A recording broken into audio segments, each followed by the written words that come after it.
അസ്സലാമു അലൈക്കും. ഉമ്മീ. കുഞ്ഞി ഓടിച്ചെന്നുകൊണ്ട് അഫിയുടെ ദേഹത്തേക്ക് വലിഞ്ഞു കയറി. മറ്റു രണ്ടുപേരും അവരുടെ ചുറ്റും നിന്നു. എത്ര ദിവസം കഴിഞ്ഞു കാണുന്നതാണ്. കുട്ടികൾക്ക് പ്രശ്നമൊന്നുമില്ല എന്ന് പറഞ്ഞാലും അവരെ മനസ്സിൻ്റെ ഉള്ളിൽ അവരെ മാതാപിതാക്കളെ കാണാത്ത വിഷമമുണ്ടാവും. അഫി മക്കളെ 3 പേരെയും ചേർത്ത് പിടിച്ച് ശിരസിൽ ചുംബിച്ചു. പക്ഷേ അപ്പോഴും നോട്ടം മുന്നിലെ ആളുകളിലേക്കായിരുന്നു. അസ്ലമും അതെ തൻ്റെ മുന്നിൽ അരങ്ങേറുന്നത് എന്തെന്നറിയാതെ നോക്കി നിന്നു. ഉമ്മി അറിഞ്ഞോ? നമ്മുടെ മാമനും മാമിയും കൂടി കല്യാണം കഴിച്ചു. അവർ കല്യാണമാണെന്ന് അറിയോ? മാമനും മാമിയെ ഇഷ്ടമാണ്. കല്യാണം കഴിപ്പിച്ച് കൊടുക്കുമെന്ന് ചോദിച്ചു ഉപ്പാപ്പയോട്. എന്നിട്ട് അവർ കല്യാണം കഴിച്ചു. കണ്ടോ ഉമ്മി, മാമി ഒരുങ്ങി നിൽക്കുന്നത്.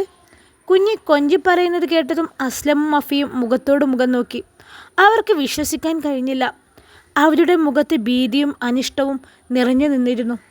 അവരുടെ മുഖഭാവം കണ്ടതും ഒരാളുടെ മുഖത്ത് മാത്രം പുച്ഛം നിറഞ്ഞിരുന്നു. ഏതായാലും കൃത്യസമയത്ത് തന്നെ വന്നല്ലോ. ഇങ്ങോട്ട് വാ, അകത്തേക്ക് കയറി വാ, വന്ന് മധുരം കൊടുത്തേക്ക്. അലി പരിഹസിച്ചുകൊണ്ട് പറയുന്നത് കേട്ടതും അഫി കുട്ടികളെയും എടുത്തുകൊണ്ട് അകത്തേക്ക് കയറിപ്പോയി. തൊട്ടുപിറകെ തന്നെ എല്ലാവരെയും ഒന്ന് നോക്കി അസ്ലമും കയറിപ്പോയി. സുഹറയ്ക്ക് അവരുടെ ആ പ്രവൃത്തി കണ്ടതും വല്ലാത്ത വേദന തോന്നി. അവൾ അഫിയിൽ നിന്നും ഇങ്ങനെ ഒരു പ്രതികരണം പ്രതീക്ഷിച്ചിരുന്നില്ല. അവൾ ഡെയ്സി ചേച്ചിയെ നോക്കിയതും അവർ കണ്ണടച്ച് സമാധാനിപ്പിച്ചു. കുട്ടികളുടെ ബഹളം അവസാനിച്ചപ്പോൾ എല്ലാവരും ഹാളിൽ നിന്ന് പിരിഞ്ഞു പോയി. സുഹറയും ഇമ്രാനും മാത്രമായി അവിടെ. സുഹറ എന്തു ചെയ്യണമെന്നറിയാതെ പകച്ചു നിന്നു. നിൽക്കണോ അതോ പോണോ എന്നറിയാതെ.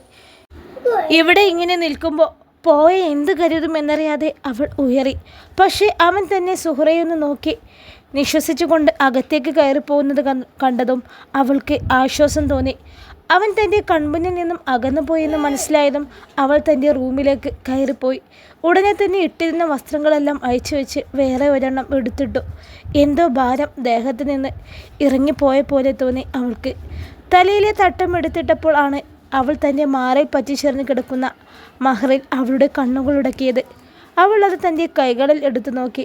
അത് നോക്കുന്തോറും അറിയാതെ തന്നെ അവളുടെ ചുണ്ടുകൾ ഒരു പുഞ്ചിരി ഉണ്ടായിരുന്നു. ഒരിക്കലും ആഗ്രഹിച്ചിട്ടില്ല. പക്ഷേ അല്ല, എന്തൊക്കെ ഇവിടെ അരങ്ങേറണത്? എനിക്കൊന്നും മനസ്സിലാവുന്നില്ലേക്കാ. നിങ്ങൾ എക്കാക്ക് എന്താ ഭ്രാന്താണോ? അല്ലെങ്കിൽ തന്നെ എൻ്റെ വീട്ടുകാർക്ക് അയാളെ ഇഷ്ടമല്ല. നാട്ടിൽ വേറെ പെണ്ണൊന്നും കിട്ടാഞ്ഞിട്ടാണോ അയാൾ വീട്ടുവേലക്കാരിയെ കെട്ടിയത്? അയാൾ ഇങ്ങനെ ഒരു പെങ്കോന്തനാണെന്ന് ഞാൻ കരുതിയില്ല. ഇനി ആരോടൊക്കെ സമാധാനം പറയണം ഞാൻ? എൻ്റെ വീട്ടുകാർക്ക് മുമ്പിൽ എങ്ങനെ ഞാൻ ഈ വീട്ടിലെ മരുമോളായി അവളെ കാണിച്ചു കൊടുക്കും? കാര്യം ശരി തന്നെ, അയാളുടെ കഷ്ടപ്പാടും സമ്പാദ്യമൊക്കെയാണ് കമ്പനി. പക്ഷേ അത് കൊണ്ടു നടക്കുന്നത് നമ്മളല്ലേ. അവിടെയും ആരോടൊക്കെ സമാധാനം പറയണം? അവൾ ആൾ കൊള്ളാലോ. ഞാൻ കരുതി ഒരു പാവമായിരിക്കുമെന്ന്. പക്ഷേ അവളെക്കുറിച്ച് അറിഞ്ഞതൊക്കെ സത്യം തന്നെ ആവും. ആണുങ്ങളെ വലയിട്ട് പിടിക്കാൻ അവളെ കഴിഞ്ഞ ആളുള്ളൂ എന്നാണ് തോന്നുന്നത്. അല്ലെങ്കിൽ തന്നെ പെണ്ണെന്ന് കേട്ടാൽ കലി ഇളകുന്ന അയാൾ പെട്ടെന്ന് എങ്ങനെ അവളെ കെട്ടി? അതും ആരും അറിയാതെ എത്ര പെട്ടെന്നാണ് എല്ലാം കഴിഞ്ഞത്. എന്നാലും ഉമ്മയും ഉപ്പയും ഇതെങ്ങനെ സമ്മതിച്ചു എന്നാണ്. അല്ലെങ്കിലും ഓൾക്ക് വലിയ മോന് പറയുന്നതാണല്ലോ വേദവാക്യം. മറ്റുള്ളവരെല്ലാം പൊട്ടന്മാർ. കുഞ്ഞുങ്ങളൊക്കെ നല്ലപോലെ നോക്കുന്നത് കണ്ട് നന്നായി തന്നെ അവളോട് ഇടപെട്ടു പോയി. എനിക്കറിയില്ല ഇനി എന്തൊക്കെ നാണക്കേട് നേരിടേണ്ടി വരുമെന്ന്. എന്താ ഞാൻ ഇത്രയും പറഞ്ഞിട്ട് നിങ്ങളൊന്നും മിണ്ടാതിരിക്കണേ? ഇനി അവരെ ഏട്ടൻ്റെ ഭാര്യയായി സ്വീകരിച്ചു നിങ്ങൾ? റൂമിൽ കയറി വന്നപ്പോൾ മുതൽ തുടങ്ങിയതാണ് അഫിയുടെ സംസാരം. അവൾ പറയുന്നതെല്ലാം കേൾക്കുന്നുണ്ടെങ്കിലും അതിനൊന്നും മറുപടി കൊടുക്കാതെ ഇരിക്കുന്ന അസ്ലമിനെ കണ്ടതും അവൾക്ക് ദേഷ്യം വരുന്നുണ്ടായിരുന്നു. എടേ ഒന്ന് മിണ്ടാതിരിക്കുകയേ.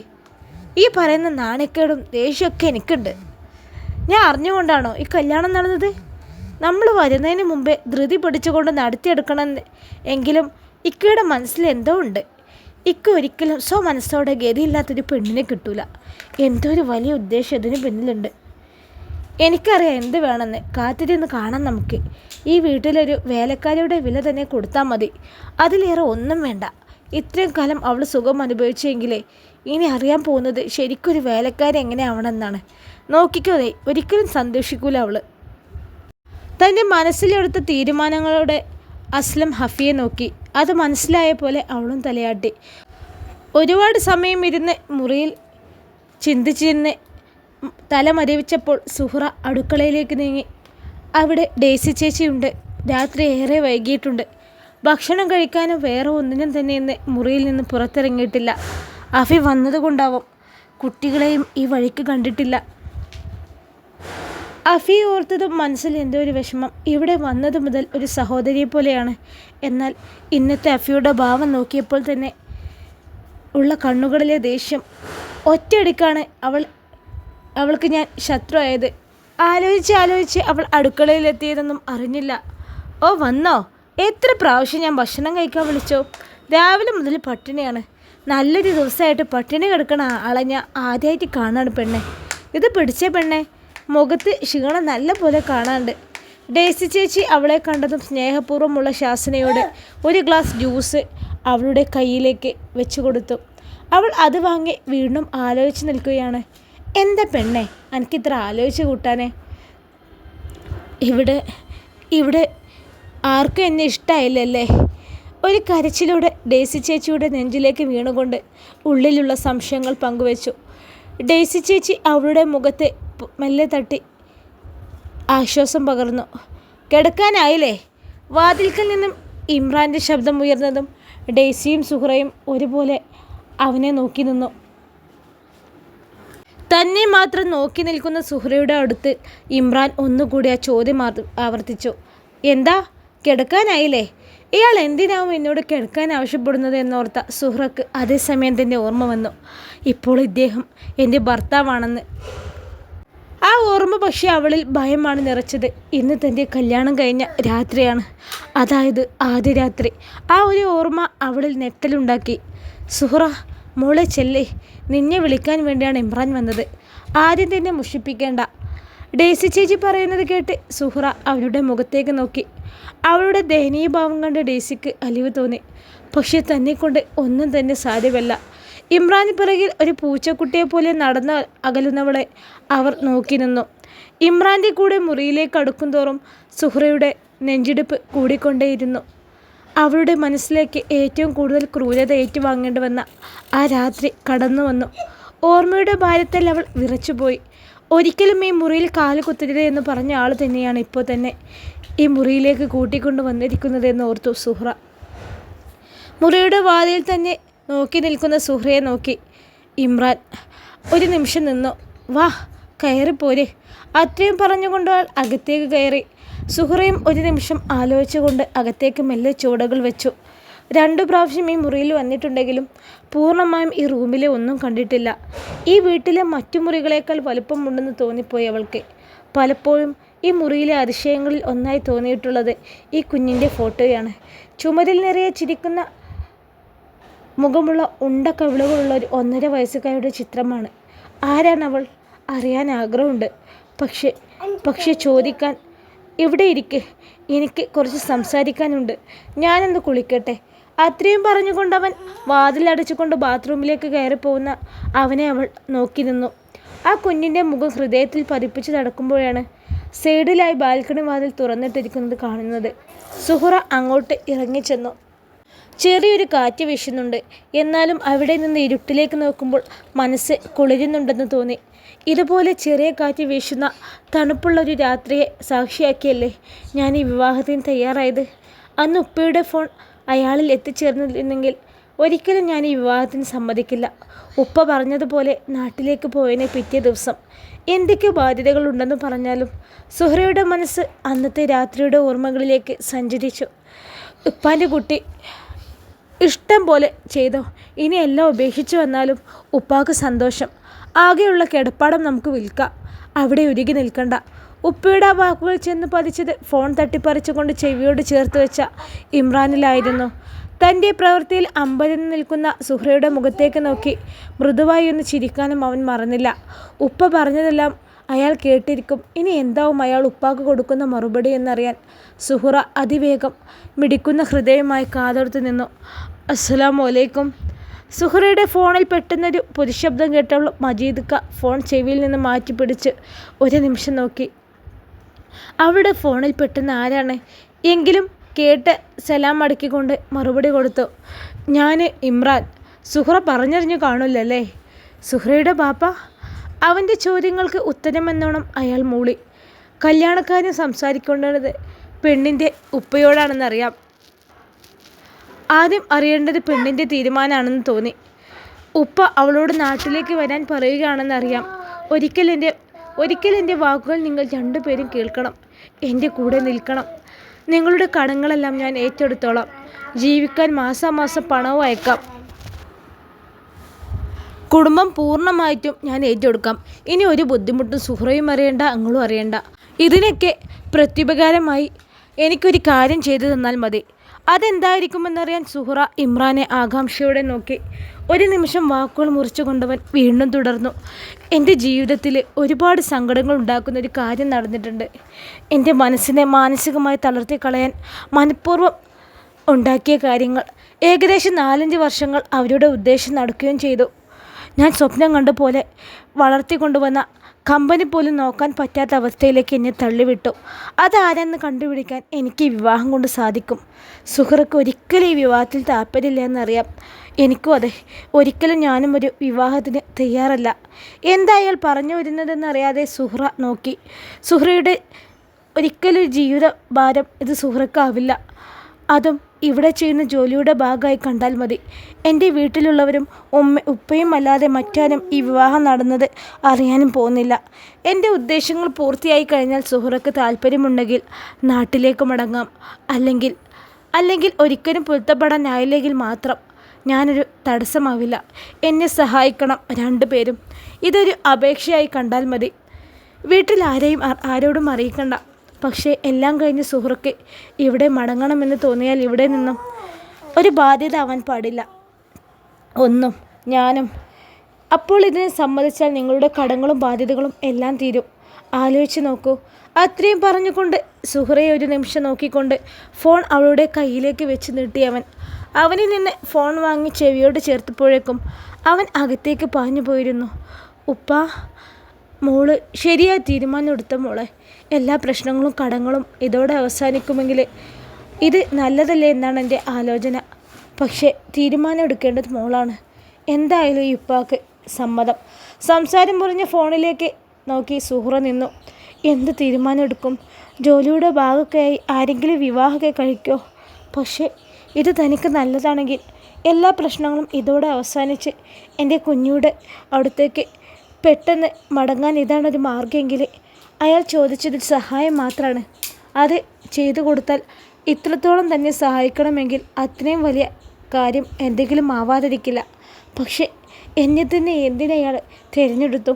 സംശയങ്ങൾ കൊണ്ട് ഉറങ്ങാത്ത മനസ്സിനെ വരുതിയിലാക്കി വരുന്നിടത്ത് വെച്ച് കാണാമെന്ന് കരുതി സമ്മതം മുളമ്പോൾ സുഹ്റ അറിഞ്ഞിരുന്നില്ല ഇതിൽ നിന്നും തനിക്കൊരു മോചനമില്ലെന്ന്. തൻ്റെ അരികിൽ അറിഞ്ഞ സാമീപ്യമാണ് സുഹ്റയെ ചിന്തകളിൽ നിന്നും ഉണർത്തിയത്.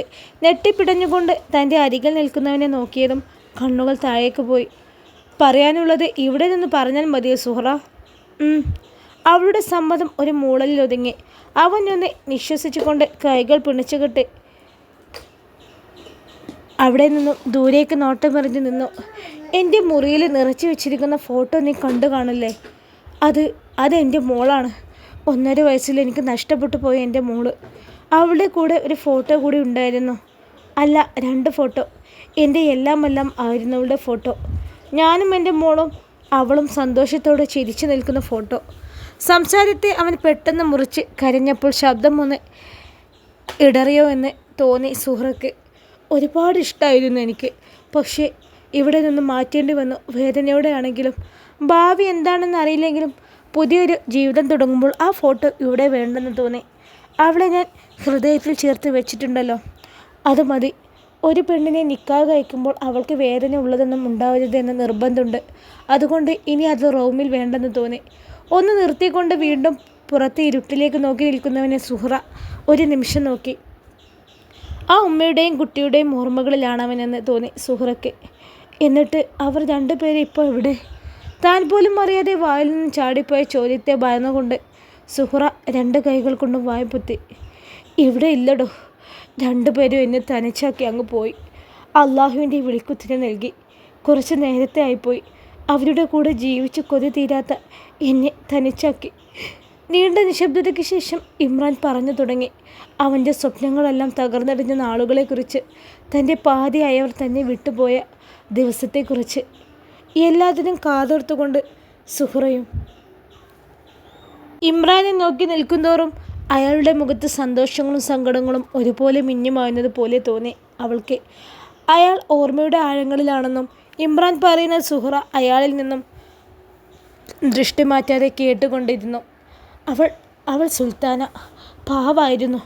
എന്നിലെ ദേഷ്യക്കാരനെ സഹിക്കാനും ക്ഷമിക്കാനും എൻ്റെ വാശികൾക്ക് മുമ്പിൽ ഒതുങ്ങി തരാനും എൻ്റെ ഇഷ്ടങ്ങളെ അവളുടേലേക്ക് മാറ്റിയും സ്നേഹം കൊണ്ട് എന്നെ വീർപ്പ് മുട്ടിച്ചും എൻ്റെ ഹൃദയം കവർന്നവൾ.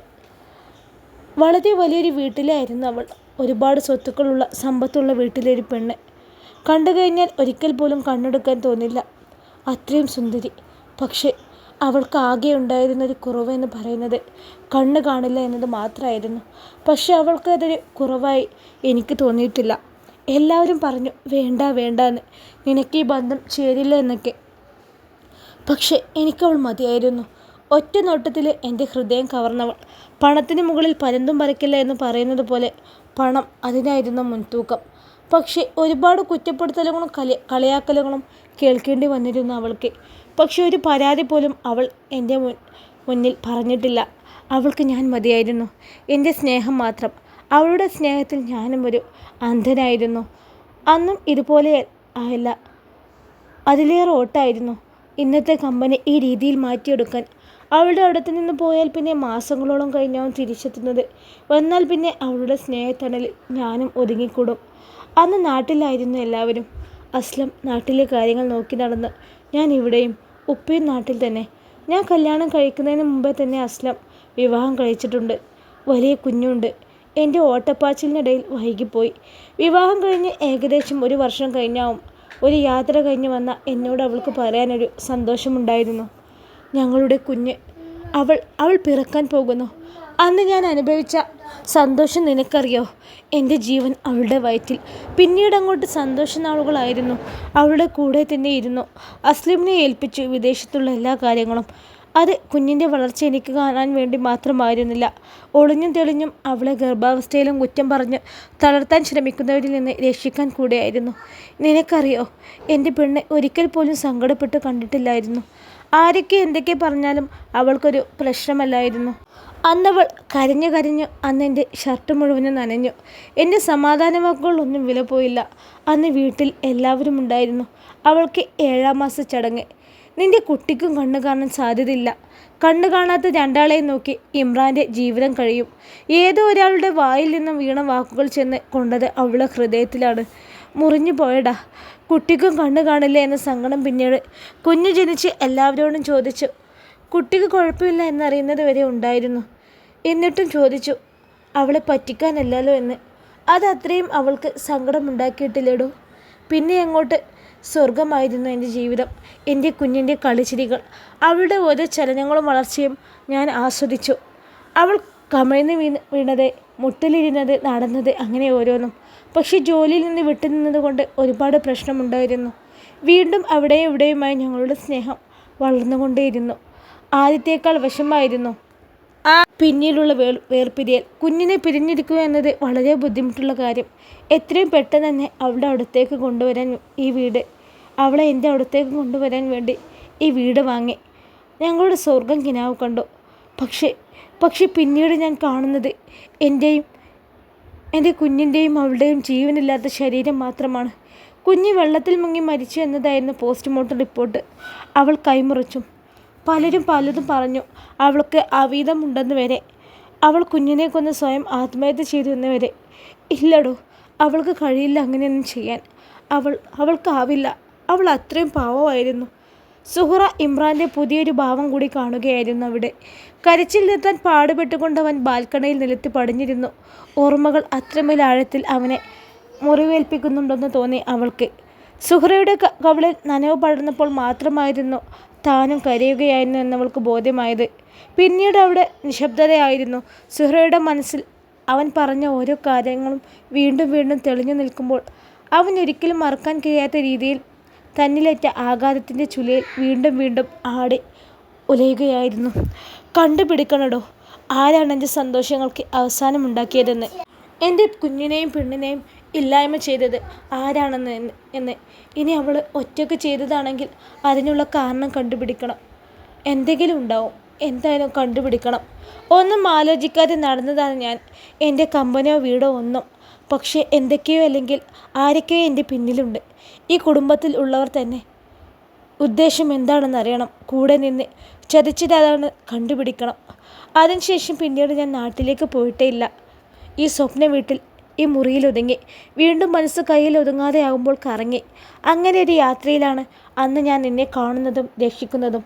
ഒരിക്കൽ പോലും പ്രതീക്ഷിച്ചിട്ടില്ല ഇങ്ങനെ ഒരു കണ്ടുമുട്ടലുണ്ടാവുമെന്ന്. എല്ലാം അള്ളാഹുവിൻ്റെ തീരുമാനം മാത്രം. നീ എൻ്റെ കൂടെ നിൽക്കില്ലേ? തൻ്റെ നേരെ ചോദ്യം ഉന്നയിച്ചു കൊണ്ട് നിൽക്കുന്ന ഇമ്രാനെ അവൾ മിഴിച്ചു നോക്കി. എല്ലാത്തിനും കൂടെ ഉണ്ടാവുമെന്ന് തീരുമാനിച്ചാണ് ഈ ബന്ധത്തിന് തയ്യാറായത്.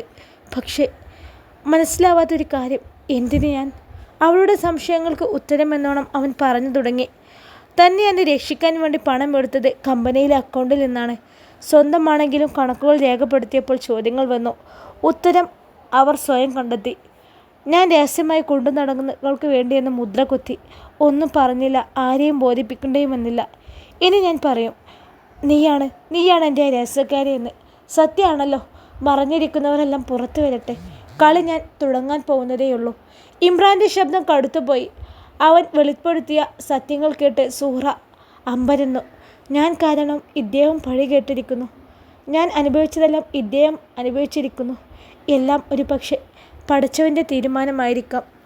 ഇൻഷാ അല്ലാഹ് ഈ കഥയുടെ ബാക്കി ഭാഗമായി നാളെ കാണാം. അസ്സലാമു അലൈക്കും.